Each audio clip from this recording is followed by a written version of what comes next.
오늘의 주요 뉴스입니다. 공공기관 고용 세습 의혹과 관련해 자유한국당과 바른미래당, 평화당, 야 3당이 국정조사 요구서를 제출했습니다. 정의당까지 조건부 공조의 뜻을 밝힌 가운데 여당은 국감 후 논의하자며 선을 그었습니다. PC방 살인 사건의 피의자 김성수의 신상이 공개됐습니다. 김 씨는 동생은 공범이 아니라며 죄송하고 죄값을 치르겠다고 밝혔습니다. 부하 직원으로부터 승진 대가로 돈을 받아 파면된 해경 간부가 당시 받은 돈을 서장과 과장에게 상납했다고 뒤늦게 폭로했습니다. 통화 녹취까지 증거로 제출했는데 사실로 확인될 경우 큰 파장이 예상됩니다. MBN 단독 보도합니다. 박근혜 정부 당시 기준금리 인하를 위해 청와대가 압력을 가했다는 의혹에 대해 한국은행이 전면 부인했습니다. 이주열 한은 총재는 금통위는 정부 압박으로 움직이는 그런 조직이 아니라고 일축했습니다. 지난달 문을 열 남북 공동연락사무소에서 남북이 처음 만나 산림 협력을 논의했습니다. 오늘 26일에는 판문점에서 장성구 회담을 열고 남북 군사공동위원회 구성을 논의할 예정입니다. 대만에서 달리던 열차가 선로에서 이탈해 전복됐습니다. 사상자가 200여 명에 달해 37년 만에 최악의 열차 참사로 기록될 것으로 보입니다.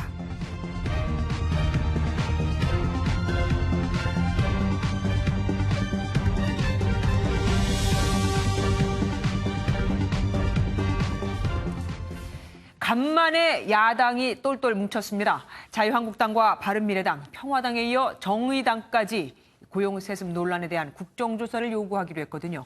민주당은 권력 비리가 드러난 게 없다며 국정감사가 끝난 다음에 논의하자는 입장입니다. 오태훈 기자입니다. 한국당과 바른미래당, 평화당이 공공기관 채용 비리와 고용세습 의혹에 대해 국정조사 요구서를 제출했습니다. 공공기관 전체에 유사한 행태로 만연되고 있을 충분한 개연성마저 보여주고 있다. 국정조사 범위는 문제가 된 서울교통공사뿐 아니라 전국 공기업과 공공기관의 고용세습 의혹 전반을 조사할 수 있도록 정했습니다. 우리 사회의 안정마저 위협하는 사회적 범죄의 다름 아니다. 당초에는 박원순 서울시장도 국정조사 대상에 포함됐으나 정쟁으로 비치는 것을 자제하자는 평화당의 의견을 수렴해 빠졌습니다. 이번 국정조사에는 정의당도 강원랜드 채용 비리 조사를 한다는 조건으로 참여하기로 했습니다. 여야 원내대표 회동에서 민주당은 권력형 비리라는 증거가 나오지 않았다며 국정감사 이후에 논의하자고 말했습니다. 일단은 국정감사가 진행 중이고 국정감사 결과를 보고 필요하면 다시 논의를 하자. 야사당이 국정조사 요구에 합의하면서 고용세습을 둘러싸고 남은 국감기간 내내 여야의 치열한 공방이 펼쳐질 것으로 예상됩니다. MBN 뉴스 오태윤입니다. 서울교통공사는 지난 3월 조사에서 임직원의 11.2%가 육촌인의 친인척이라고 밝혔었는데 그 당시 조사에 의구심이 커지고 있죠. 한 부서에서 단 한 명만 응답을 했어도 다 한 것으로, 그러니까 100%가 참여한 것으로 계산을 했으니까요. 참 특이한 계산법이죠. 이혁준 기자입니다. 지난 3월 조사 당시 서울교통공사엔 17,084명이 근무하고 있었습니다. 당시 조사에서 직원 중 99.8%가 조사에 응했다는 게 서울교통공사의 설명입니다. 부서만 조사했으면 전원이 다 참가한 걸로 해서 99.8%가 나왔다. 내부 직원들은 믿기가 어렵다. 두 개 부서를 빼고는 다 왔기 그러니까 때문에. 이제 육촌 이내 친인척과 근무하고 있다는 1,912명, 즉 11.2%에 대해서도 결국 국토위 위원장까지 확인에 나서지만 답변은 명확하지 않습니다. 전수조사 통계가 11.2%가 맞다고 아까 말씀을 하셨는데 이귀 의원님이 질의하실 때는 이 수치가 틀렸다고 했거든요. 취업돼 있다가 결혼한 예컨대 부부도 있을 수 있고 지금 그게 한 720명 정도로 파악되고 있고요. 여당은 문제가 될 수준의 수치는 아니라고 방어합니다. 2008년도에 보면 신한은행의 사내 부부 비율도 8%입니다. 친인척 비율이다 이런 것은 통상적으로 보면은 어찌 보면 11.2%에 보면 절반 정도인데 저는 이건 큰 문제가 아닐 거다 이렇게 좀 생각하고 있습니다. 고용 세습에 대한 분노가 크고 국정감사에서도 계속 논란이 되고 있지만 의혹은 풀리지 않고 쌓여만 가고 있습니다. MBN 뉴스 이혁준입니다. 드러나는 공공기관 채용 비리 이제 시작인 걸까요? 서울대병원과 전북대병원 등 교육부 산하 공공기관에서도 비슷한 일이 벌어지고 있었습니다. 서류에서 이미 탈락했어야 할 전 국립병원장 자녀가 1등으로 채용이 되는가 하면 합격자 모두가 병원 고위직 자녀인 경우도 있었습니다. 서동균 기자입니다. 지난 2014년 서울대병원 사내 직원 채용에 응시한 A씨의 면접 채점 결과표입니다.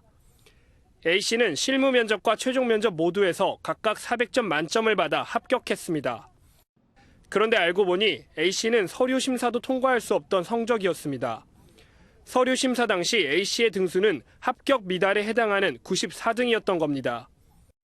서울대병원은 1차 합격자 발표 시기를 미루면서 합격자 배수를 30배에서 45배로 늘렸습니다.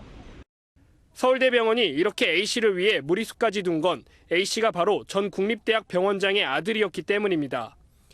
이 채용 비리가 수면 위로 떠오르자 서울대병원 측은 올해 초에야 자체 징계에 나섰습니다.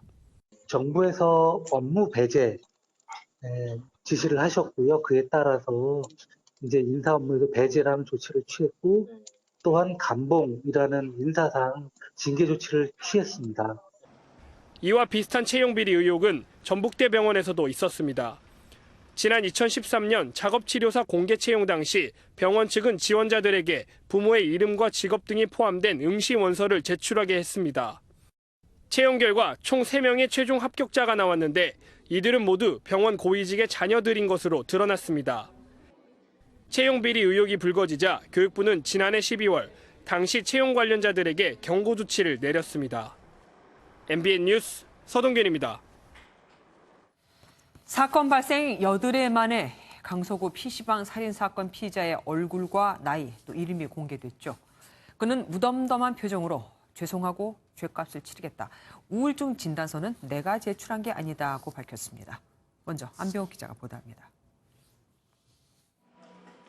강서구 PC방 살인사건의 피의자 29살 김성수가 경찰서 유치장에서 나옵니다. 호송줄에 묶인 채 걸어 나오는 김성수의 표정은 시종일관 무덤덤하고 피곤한 기색이었습니다.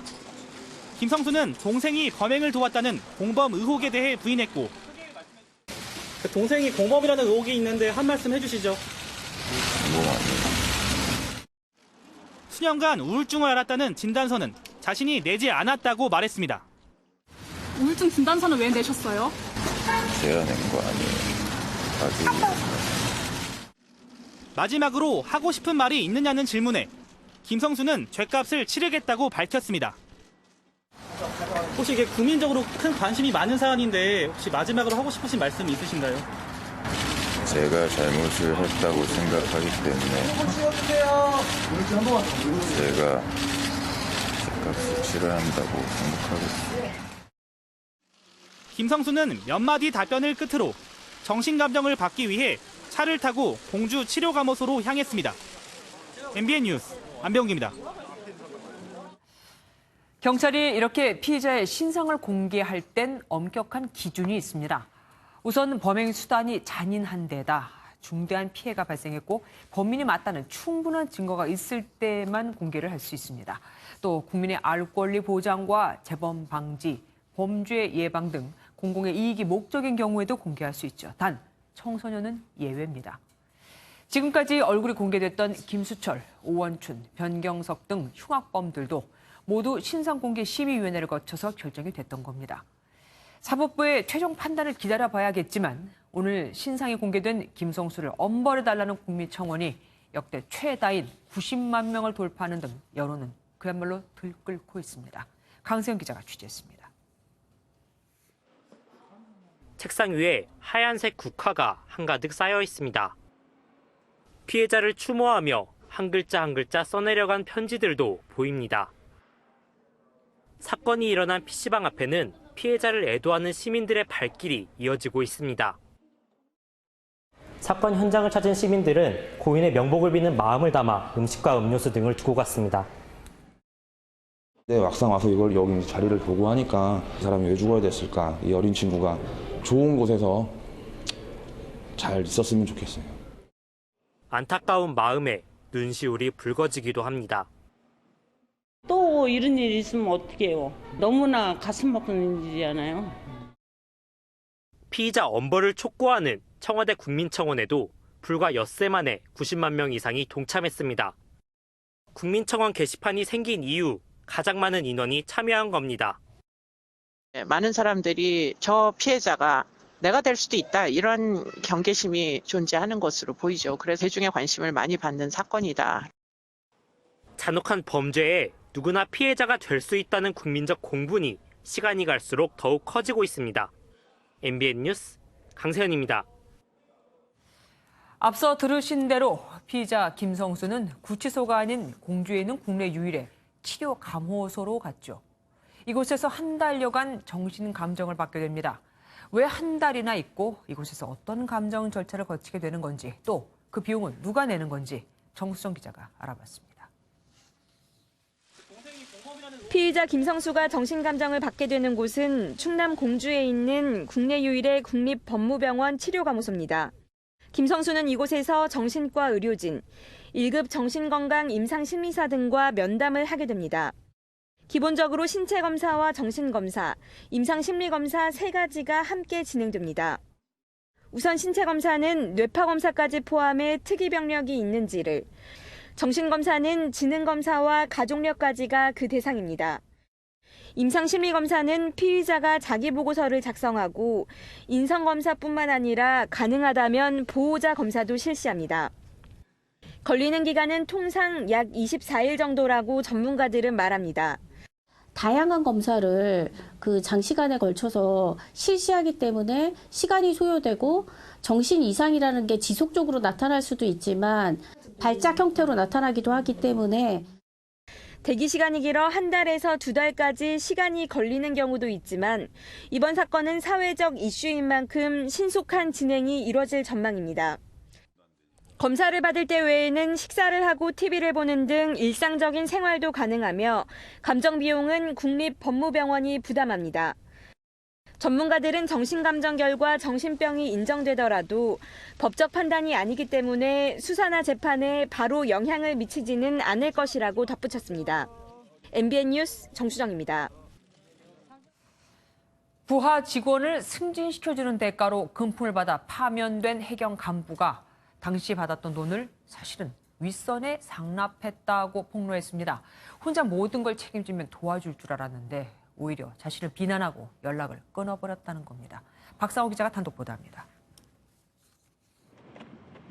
사건은 2년 전으로 거슬러 올라갑니다.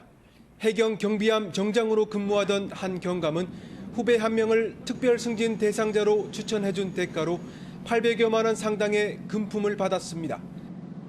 내부 감찰에 적발된 이 간부는 재판에 넘겨졌고 1심에서 징역 4월에 집행유예 1년을 선고받아 지난 2월 파면됐습니다. 법정에서 모든 걸 시인했던 경감은 반년이 지나 자신이 총대를 맸었다고 뒤늦게 폭로했습니다. 여러 명 다치는 것보다 혼자 그냥 가는 게 낫지 않겠느냐. 그렇게 가면은 도와주고 서로 하지 않겠느냐. 서장을 비롯한 상관 4명에게 상납한 구체적인 금액까지 적시했습니다. 서장님은 300만 원, 과장님은 100만 원, 그리고 훈련당 교수는 130만 원 이렇게 주었습니다. 퇴직한 과장님은 50만 원 주었습니다. 폭로를 결심한 이유는 30년을 몸담았던 조직에 대한 배신감이었습니다. 자기들은 아무 연관이 없다는 식으로 저를 비난을 하고 또 소청이 끝나자마자 연락 자체도 두절시켜버리고. 내부 조사 결과 훈련단 교관은 일부 혐의를 시인해 징계를 받았지만 나머지 3명은 모두 혐의를 부인했습니다. 경감은 파면 처분이 억울하다며 부산지방법원에 행정소송을 제기했습니다. MBN 뉴스 박상호입니다. 파면된 해경 간부는 윗선을 김영란법 위반으로 고발했습니다. 관건은 이 제출한 상관들과의 통화 내용이 김영란법을 위반했다는 증거로 채택이 될 수 있을까 하는 겁니다. 이어서 안진우 기자가 보도합니다. 파면된 경감은 지난 2월 자신이 돈을 상납했다고 지목한 당시 사장에게 전화를 걸었습니다. 1심 판결을 받았는데 거기에서 금액이 많다고 이제 그렇게 나오더라고요. 뭐를 했는데 금액이 어려워 내가 술 사먹는 것도 다 이어버린다고.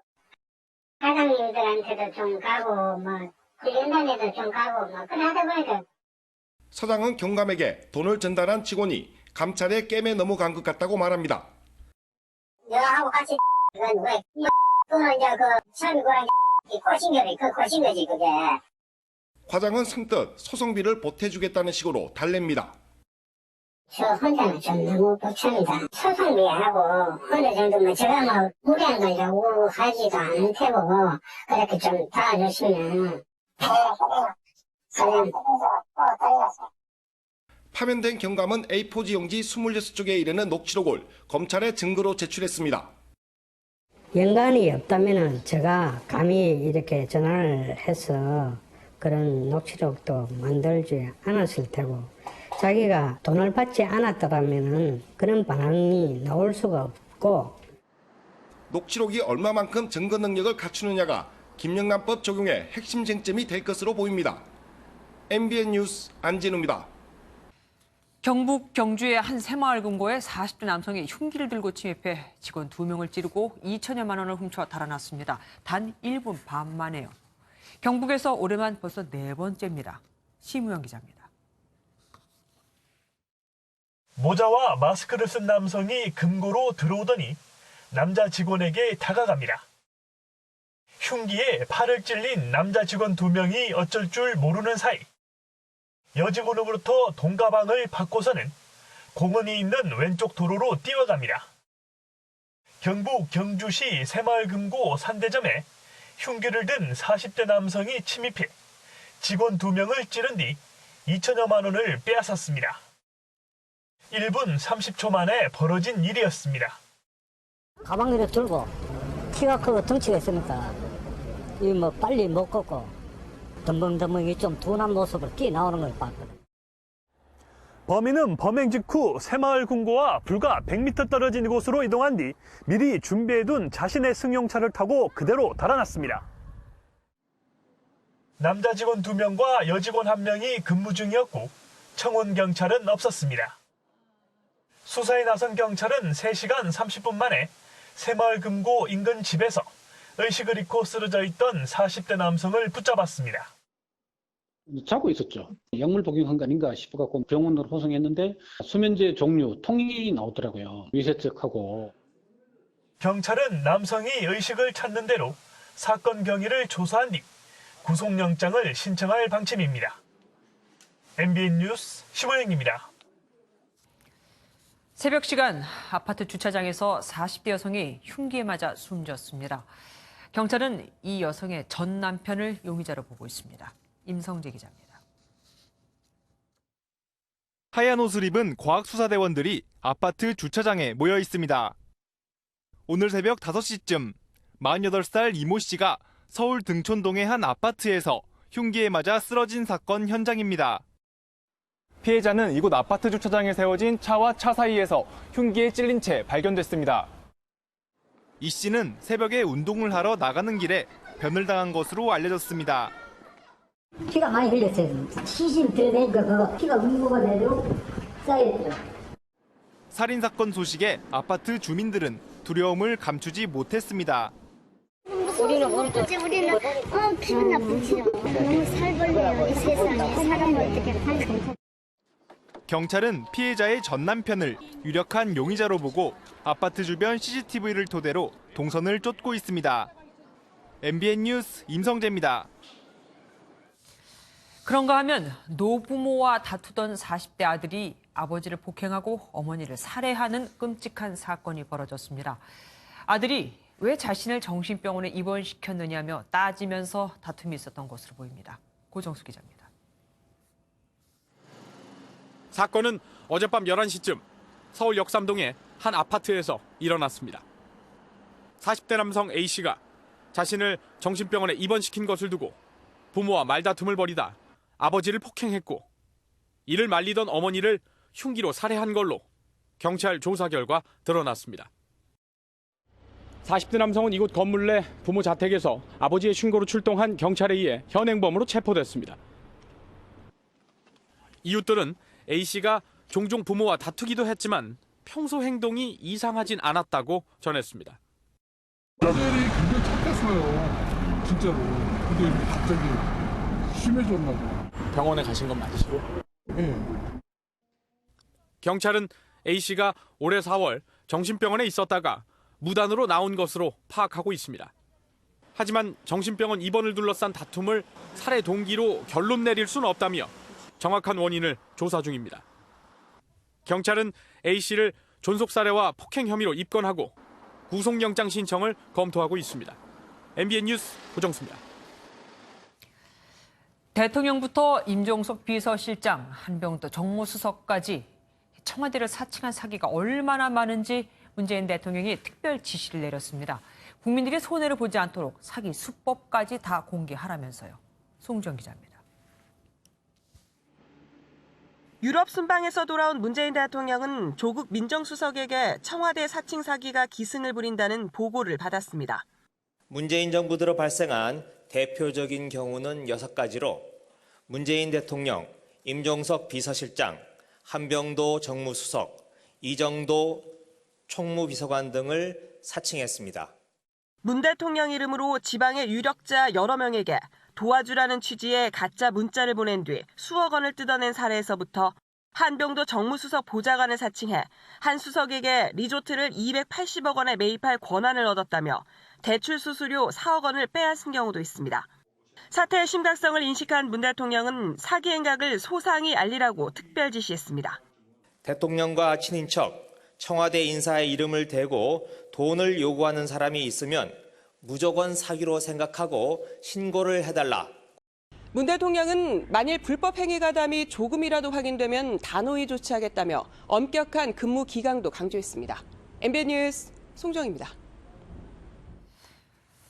김정은 위원장의 서울 답방 전제 조건으로 생각했던 2차 북미 정상회담과 종전선언이 내년으로 연기된다는 관측이 나오면서 그럼 김 위원장의 방남도 올해 안에 불가능한 거 아니냐는 얘기가 나옵니다.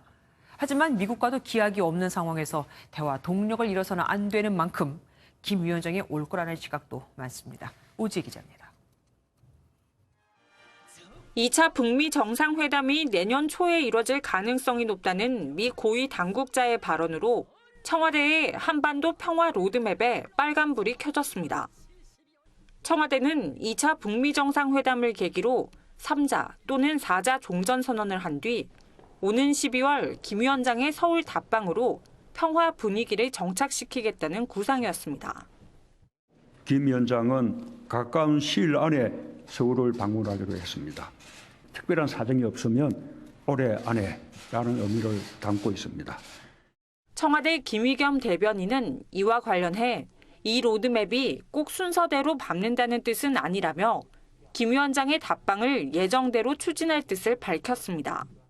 북미 협상과 별개로 남북 관계를 발전시켜 비핵화를 촉진하겠다는 의지를 다시 한번 강조한 겁니다.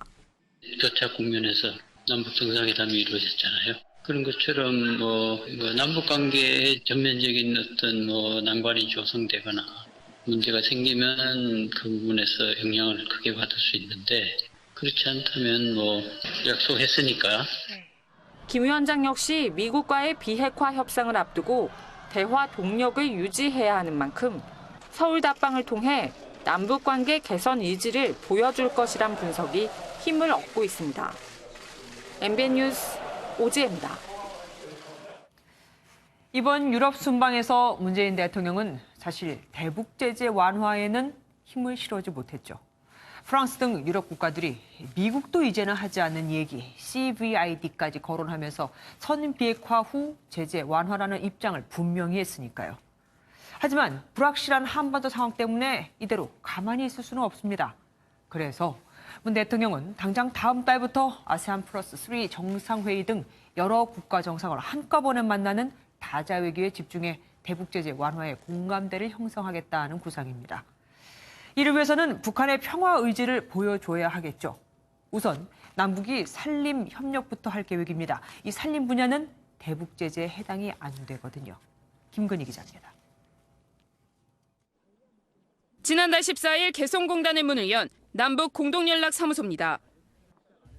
남북은 오늘 이곳에서 산림회담을 개최하고 소나무 공동방제와 북한 양묘장 조성 등 산림 협력 방안을 논의했습니다. 이 소나무처럼 외풍과 역풍에도 흔들림 없이 정말 우리 역사적인 판문점 선언과 9월 평양 공동선언을 성실히 이행해 나가. 공동연락사무소에서 남북회담이 열린 건 이번이 처음입니다. 향후에 남북 관련된 당국 간의 회담에 대해서도 연락사무소에서 지원 업무를 하고 뿐만 아니라 각종 민간 교류도. 오는 26일에는 판문점에서 남북 군사공동위원회 구성을 논의하기 위한 장성급 군사회담이 열립니다. 가장 큰 관심은 북한의 서해 NLL 인정 여부입니다. 남북은 앞서 서해 NLL 일대에 평화수역을 조성하기로 합의했지만 구체적인 경계선은 추후 군사공동위에서 논의하기로 했습니다. 따라서 이번 장성급 회담을 시작으로 NLL을 둘러싼 남북 간의談判이 본격적으로 이뤄질 전망입니다. MBN 뉴스 김근희입니다.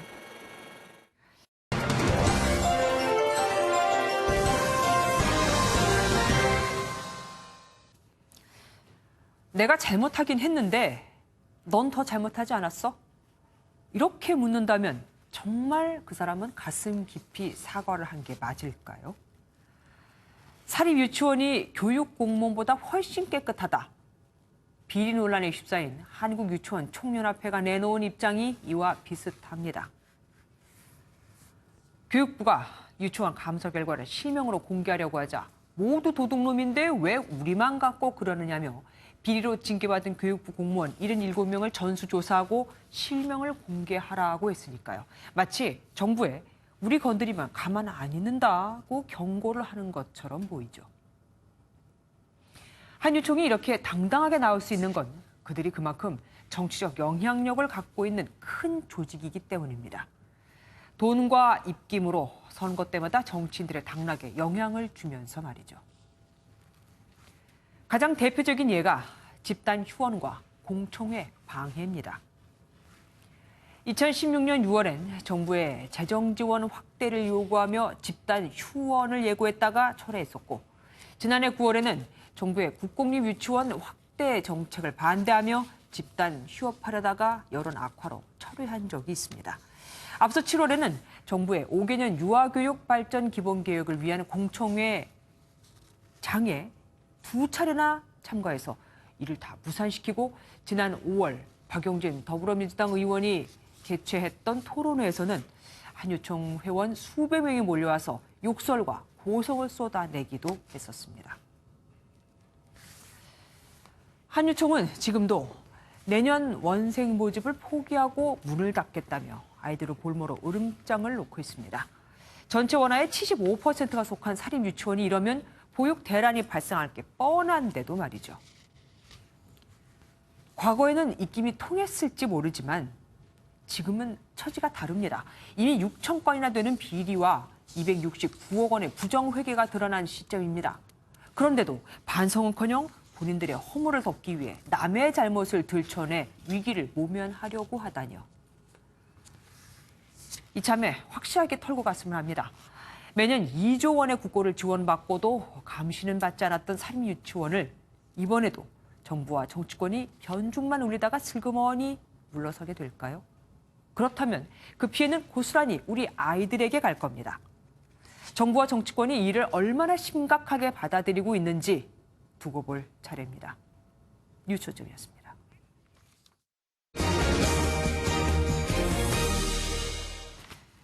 중국에서 엿새째 네이버 블로그와 카페에 접속이 안 됩니다. 중국 정부가 일부러 막은 것으로 보입니다. 이상주 기자가 보도합니다. 중국의 인터넷 검열을 감시하는 국제민간기구에 들어가자 네이버 블로그와 카페의 접속이 차단됐다고 나옵니다. 중국에서 네이버 일부 서비스 접속이 막히기 시작한 건 지난 16일 구글, 유튜브 등 각종 해외 인터넷 서비스를 차단한 중국이 이번엔 네이버를 겨냥한 겁니다. 예, 저희가 확인한 바로는 저희 쪽에 기술적이거나 또는 오류로 인한 상황은 아닌 걸로 파악하고 있습니다. 중국 정부는 공식적인 이유를 밝히지 않았지만 판빈빙 탈세 사건과 마인 회장 퇴임 등 껄끄러운 내용이 네이버를 통해 유통되면서 이를 막기 위한 조치라는 분석이 나옵니다. 중국은 2014년에도 네이버 라인과 카카오의 카카오톡 접속을 차단했고 두 메신저는 지금도 서비스가 중단돼 있습니다. 이처럼 중국에선 정치 이슈로 서비스가 차단되는 일이 빈번한데 외교 문제 때문에 공식 항의도 쉽지 않습니다. 과학기술정보통신부는 네이버와 현재 상황에 대해 공유하고 중국 내 한국 대사관을 통해 중국 정부의 관련 사항을 문의해 원인을 알아보는 중이라고 전했습니다. 세계무역기구 WTO까지 이런 검열을 대표적인 비관세 장벽으로 지목하고 철폐를 주장하는 등 중국의 인터넷 만리장성에 대한 비난이 커지고 있습니다. MBN 뉴스 이상주입니다. 대만에서 달리던 열차가 선로에서 이탈했습니다. 빠른 속도로 회전 구간에 진입하다가 사고가 난 건데 사상자가 지금까지 200명이 넘어서 37년 만에 최악의 열차 참사가 될 것으로 보입니다. 장명훈 기자입니다. 열차가 빠른 속도로 회전 구간에 진입합니다. 그런데 기우뚱하며 속도를 못 줄이는가 싶더니 바로 옆으로 쓰러지며 시커먼 연기를 내뿜습니다. 현지 시각 어제 오후 5시쯤 대만 슈린을 떠나 타이둥으로 향하던 열차가 탈선해 전복되는 모습입니다. 열차는 휴일 나들이 객으로 만석이었고 8량 객차 가운데 5량이 뒤집히면서 피해가 커졌습니다.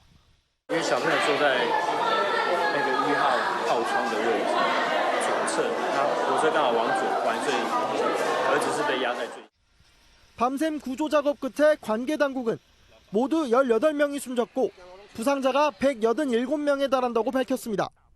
사상자는 대부분 대만인으로 한국인은 없는 것으로 최종 확인됐습니다. 관계 당국은 감속 구간에서 열차가 시속 140km로 달린 게 사고의 직접적인 원인이라고 보고 있습니다.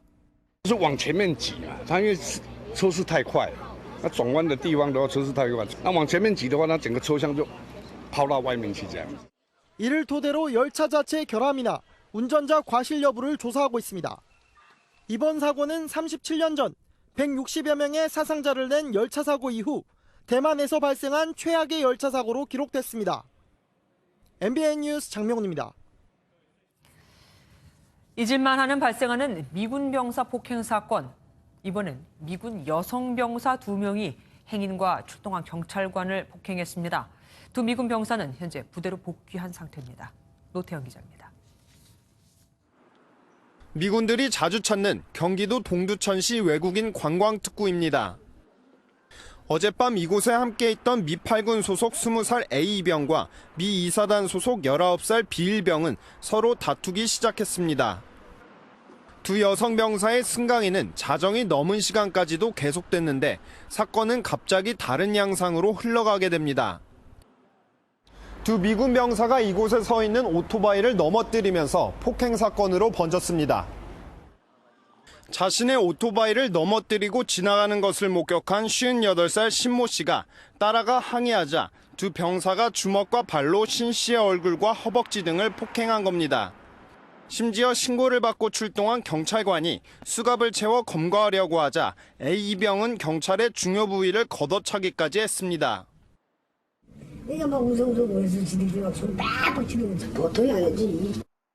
이들 미군 병사 2명은 묵비권을 행사하며 진술을 거부해 일단 부대로 돌아간 상황.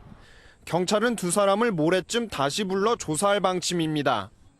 MBN 뉴스 노태현입니다. 장애인 특수사립학교인 교남학교에서 학생 2명을 상습 폭행한 혐의로 담임교사가 결국 구속됐습니다.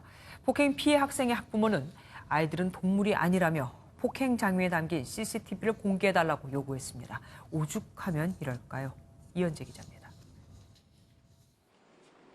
장애 학생 2명을 12차례에 걸쳐 학대한 혐의를 받는 교남학교 담임교사 이모 씨. 구속 전 피의자 신문을 받은 이 씨는 고개를 푹 숙인 채 입을 굳게 다물었습니다. 학생 폭행한 혐의 인정하십니까? 피의자와 그 가족분들에게 재판부는 이 씨가 도주할 우려가 있다며 이 씨에 대한 구속영장을 발부했습니다. 비슷한 시각 장애 학생 학부모 단체들은 긴급 기자회견을 열고 정부의 적극적인 대책을 촉구했습니다.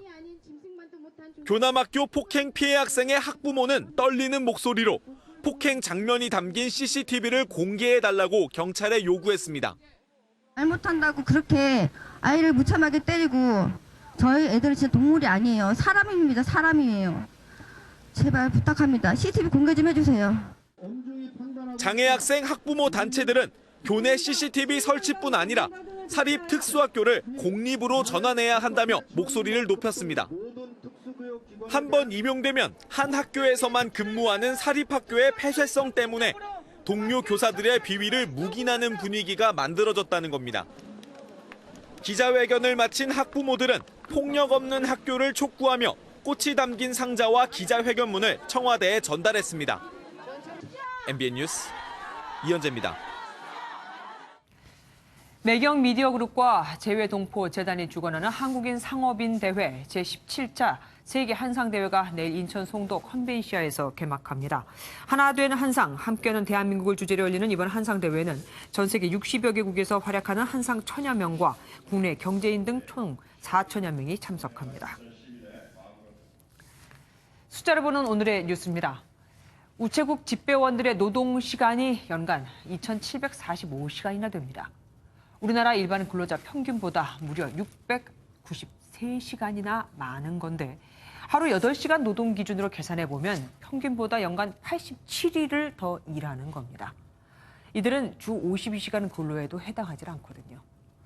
최근 10년간 숨진 166명의 집배원들의 사망 원인도 장시간 노동과 관련이 높다고 할 수 있을 겁니다. 서영수 기자가 알아봤습니다. 지난해 7월 경기 안양시의 집배원이 자신이 다니던 우체국 앞에서 분신했고 2달 뒤에는 광주에서 집배원이 스스로 목숨을 끊은 채 발견됐습니다. 집배원들은 지나친 근로시간과 과도한 업무량이 만든 참사라고 안타까워합니다.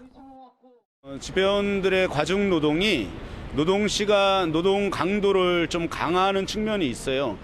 업무적인 압박이 업무를 서두를 수밖에 없는 안전하게 일하지 못하는 구조로 집배원의 노동 여건을 조사해온 집배원 노동조건 개선 기획추진단의 조사 결과 실제 지난 5년 동안 연평균 17명의 집배원이 근무 중 사망했고 285건의 안전사고가 발생했습니다. 건강 역학 조사와 직무 스트레스 조사, 사망 자료 분석 결과 집배원들의 심혈관계 질환, 소화기 질환 위험이 높게 나타났습니다. 추진단은 집배원의 근로여건 개선을 위해서는 2,000명의 집배원 정규직을 증원해 근로시간을 단축해야 한다는 권고안을 내놨습니다. 또 토요근무의 단계적 폐지와 안전관리 시스템 구축 등 조직문화 개선을 강조했습니다. 추진단은 이행 점검단을 구성해 집배원들의 노동 조건이 실질적으로 개선되는지 평가할 계획입니다. MBN 뉴스 서영수입니다. K리그 최강팀 전북을 이끌고 있는 최강희 감독이 중국으로 무대를 옮깁니다. 대우도 파격적인데 중국에서는 또 어떤 새로운 역사를 쓸지 벌써부터 관심입니다. 김태일 기자입니다. 올 시즌 일찌감치 K리그 우승을 확정지은 전북 최강희 감독의 거취가 중국으로 결정됐습니다. 최강희 감독은 올 시즌을 끝으로 14년간 잡았던 전북의 지휘봉을 내려놓고 중국의 텐진 취안젠 감독으로 옮기기로 했습니다. 대우도 파격적입니다. 3년 계약에 연봉 84억 원, 총액 250억 원에 달하고 중도 해임돼도 연봉이 보장됩니다.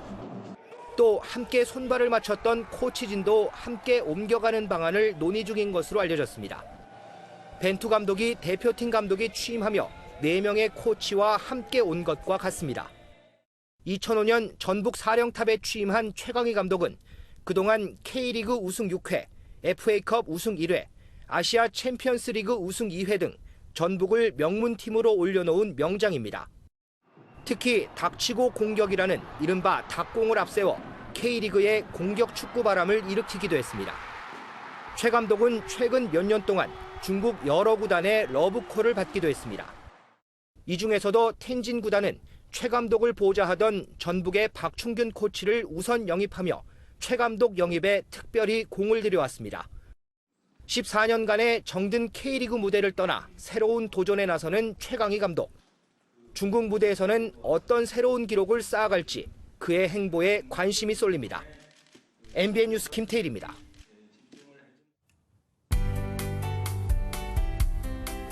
화요일인 내일은 접는 우산을 챙기시는 게 좋겠습니다. 내일 아침부터 강원 영동을 제외한 중부와 호남, 경남 서부 내륙에는 약한 비가 지나겠습니다. 비의 양은 5mm 미만으로 적겠지만 중부지방에서는 아침부터 낮 사이 천둥과 번개를 동반하는 곳이 있을 것으로 보입니다. 오늘 중서부 지역 곳곳에서는 초미세먼지 농도가 높게 나타났습니다. 내일 오전까지 대기가 정체되어 있어 미세먼지가 빠져나가지 못하는 데다 오후에는 국외 미세먼지가 추가로 유입되겠는데요. 따라서 내일 수도권과 충북의 미세먼지 농도는 종일 나쁨 수준이 예상되고 초미세먼지 농도 또한 높게 나타나겠습니다. 내일 중부지방 낮까지 비가 조금 내리겠습니다. 서울의 아침 기온은 10도에서 출발하겠고 한낮에는 19도에 머물겠습니다. 남부지방 광주의 한낮 기온은 20도로 오늘과 비슷할 것으로 보이는데요. 영남 내륙에서는 내일 아침에 짙은 안개에 유의하시기 바랍니다. 동해안 지역 강릉의 아침 기온 12도에서 출발하겠습니다. 이번 주 금요일에도 전국에 한 차례 가을비가 지날 전망입니다. 날씨였습니다. 뉴스팔이 선정한 이한장의 사진입니다. 혼자 외롭게 사시던 할아버지가 약주를 드시고 술에 취해 거리에 주저앉자 반려견 또리가 할아버지를 열심히 깨우고 있습니다. 신고를 받고 출동한 경찰이 혹 할아버지에게 나쁘게 할까? 또리는 경찰을 막으며 할아버지를 깨웠지만 결국 포기하고 경찰관에게 자리를 양보합니다. 그리고는 집까지 안내해주는 성실한 모습에 경찰관들이 다 감동을 받았다고 하네요. 정말 웬만한 사람보다 훨씬 더 나은 개죠. 뉴스팔 여기서 마치겠습니다. 함께해 주신 여러분 고맙습니다.